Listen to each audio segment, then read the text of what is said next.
জীবনটা অর্ধেক সহজ হয়ে যায় একজন ভালো মানুষকে সঙ্গী হিসেবে পেলে। মিথ্যে, ছলনা, বাহানা, মুখোশ আর বিশ্বাসঘাতকতার মারপ্যাঁচ দিয়ে ভরা এই দুনিয়ায় একজন ভালো মানুষকে সঙ্গী হিসেবে পাওয়া বড্ড দুষ্প্রাপ্য, বড্ড দুর্মূল্য। চার দেওয়ালের ভেতরের লাল নীল সংসারটা যার তার সাথে টিকিয়ে রাখা যায় না, জানেন।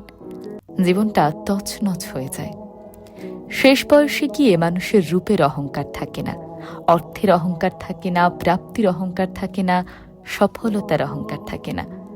তখন মানুষ শুধু পাশের মানুষটার দিকে তাকিয়ে একটা তৃপ্তির নিঃশ্বাস ফেলে আর ভাবে, ভাগ্যিস এই মানুষটাকে সঙ্গী হিসেবে পেয়েছিলাম।